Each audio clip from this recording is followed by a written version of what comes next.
Hi guys, how's everybody doing? It's Ask the Doctor. I have my work apron on today instead of my doctor's coat. I'm gonna go, hi Whitney, I'm gonna go make sure I'm up on Facebook. Hang on. Did everybody have a good weekend? Hi guys, hi Carla. Oh, my friend Kathy Scott's on. Hi. I miss you. You're in Arizona and I'm here in Seattle. What happened?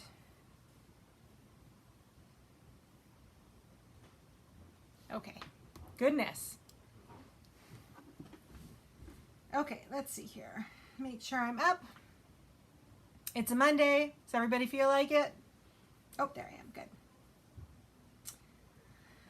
All right. So, hi Linda Wood from Texas. How are you? Oh, she misses me too. And the sun is out, of course. The sun's out here too, for the record. It's just not 111 or 14 or whatever it is. We had a saying when we lived in Arizona. If it was anything over 105, it was still miserable. It didn't matter if it was 126 or 119 or whatever. 105 and up, miserable. Quick question. Have you ever used a bobbin? Okay. Oh, it's only 88. Oh, you're in high desert, Arizona. Okay, Whitney, I have them, the bobbin genies. I have not tried them in my Featherweight. I tried them in my Bernina and they worked fine. I don't imagine that it would be much different in the Featherweight. It's for, they're used specifically for, oh, you're in AJ. 88 and AJ. Hi, Becky. I still need to send you that screw. I haven't forgotten about it yet. Okay, so the bobbin genie things are washers that go into your bobbin assembly, and they're supposed to help with fluid movement of the bobbin for free motion quilting or things where the bobbin might get hung. If you use one, Whitney, and then have success with them, will you let me know? Because I haven't tried them in my Featherweight, but I would be curious to know if it would be one of those things that would help, you know, the thread come off of the bobbin more smoothly. So it's Ask the Doctor, and this is my Monday commitment to all of you all about machines that have come through the shop or questions that have come on through our online troubleshooting group. So today we have kind of a weird scenario, and this shouldn't take too long. Hello, HorseNet, to decipher. There was a lady on the Singer Featherweight troubleshooting group. That's the group that my husband and I started and we run. It's a private group on Facebook. If you would like to join, you just have to send me a request. We don't have any rules per se. It obviously has to be Featherweight related question-wise, and we'd like you to not refer competitors for products that we specifically have on our website. That's our kind of only sticking point. So this weekend, yesterday, Lady Belle Foxington, is that not a cool name? I think that's a really cool name. Hi, Mary from Seattle. Okay, she posted yesterday at 5:33 p.m. So I'll read her post to you. It says, my new Toomey 221 was working beautiful. We oiled and lubricated. We changed the belt, replaced the pedal with a newer full function or full foot pedal. After a while, it began to make an awful screeching squeal, seemed to originate from the area around the pulley. The noise went away, but then came back. Now it has gone away again, but we're weary that it will be back and concerned that the noise means something is not right inside. A video is attached so I can hear. She said she's tried to loosen and tighten the belt assembly or the belt tension, and she tried putting a different belt on, and neither one of those seemed to fix the problem. So, hi Kathleen Rogers from SoCal. Okay, so this actually recently happened to me. Whitney said, my bobbin tension can vary from bobbin to bobbin, so I was just curious if you tried them. Thank you, you're very gorgeous with your time. Oh, generous with my time and wealth of knowledge. Thank you. I wonder if that would work, because some of the bobbins, what they are, Whitney, is that the caliper on them, they're not as deep as some of the original ones. Actually, when you look at a bobbin assembly, I don't have one in here, the bobbin should kind of hang out from outside of the assembly. It's not a flush fit. So I wonder if the bobbin genie washer would help fill some of that gap behind the aftermarket ones that aren't quite the same depth. And that might actually alleviate the problem that some people have with new bobbins in their featherweight. Might have to do a little bit more homework. Maybe that'll be my Ask the Doctor next Monday to see if that helps kind of fix some of those issues around the new bobbins versus the vintage original bobbins. Okay. Oh, hi, Melanie. Okay. And Helen is here. Hello. So let's talk about the screeching noise. So you guys may know that I recently acquired about 16 machines from a collector, and I got all 16 machines in. There were 3 tans, some whites, and then the rest were black 222s and 221s. And one of the whites, the whites and the tans sold almost immediately. I mean, like before I even got home from the 5-hour drive to go pick them up. And then the whites were sold within 24 hours of me getting home with them. And one of them, when I went to go pull it out, made that same awful screeching noise from the pulley, and I was concerned also. So what I did was I checked the carbon brushes to make sure that they weren't like at the end of life. There is a screw on the top of the motor here that is plastic, so be very careful with it.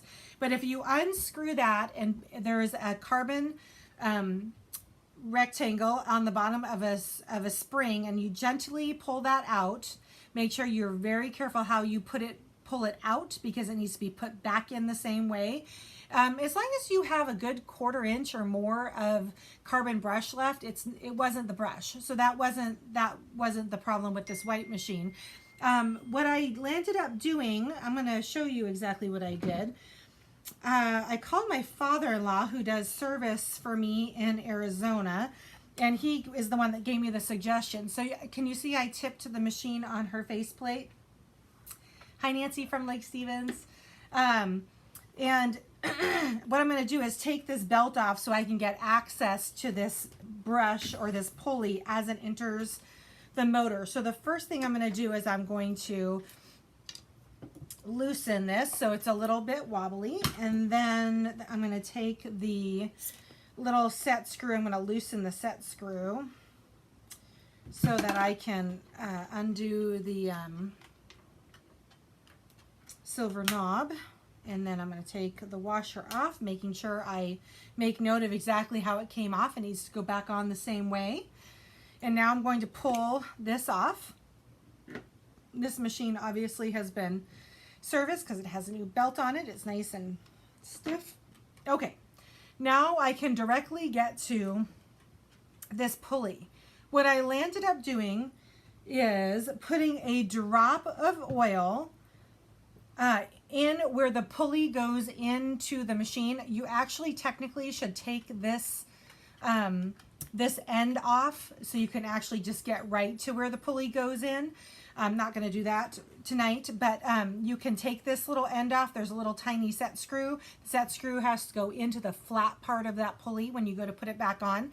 And then once that area is exposed where the pulley goes directly into the motor, you can put a drop of oil first. So I used my telescoping oil bottle to put just a single drop. You never want to get carried away with oil around the motor, but it definitely needed some quick lubrication. And once I had one drop in, I used my my grease tube to put a little bit more lubrication in that spot exactly where the pulley goes into the motor. It almost immediately fixed that horrible noise that was coming out of the motor. So I have a feeling that the machines, I don't have a feeling, hi Lisa Z from Connecticut, that the machines anyway that made that horrible noise for me was because it had sat for a very, very, very long time with the collector that I purchased the machines from, and so it had just simply dried out, and so it needed to, putting grease into the normal grease ports would have probably eventually made its way down to that spot, but to just be real effective and put the lubrication exactly where it needed to be, just made the process go that much faster. So anyway, that is how I was able to fix that. Relatively easy. So let me put this back together. Now I'm going to put the belt back on. Nice thing about this is it self-feeds there. And then the hand wheel. Snap that baby back on. Okay, put this back on the exact same way it came off.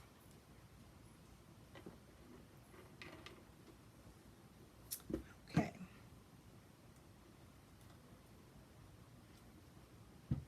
All right, and the next thing to do is to just tension the motor appropriately the way that I found it.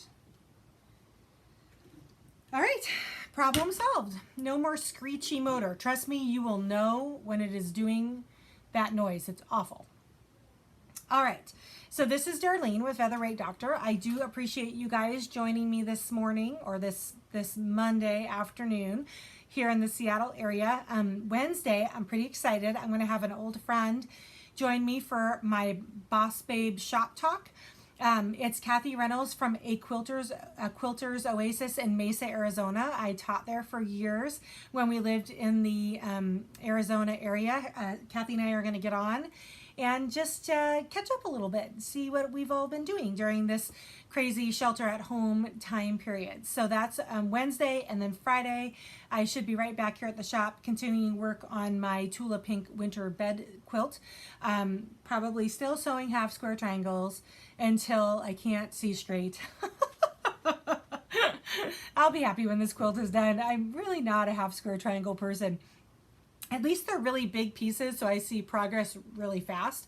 It's one of the reasons why I don't like to make things with little tiny pieces on them, because the progress just goes so slow. So anyway, well, I just want to thank everybody for joining me. I've given you the schedule for the week. If you'd like me to answer any questions for you during this time on Mondays, you can email into info@featherweightdoctor.com. Our website is up and running. It's featherweightdoctor.com. All right, guys, thanks for joining me. I hope everybody has a great Monday. We'll talk to you soon.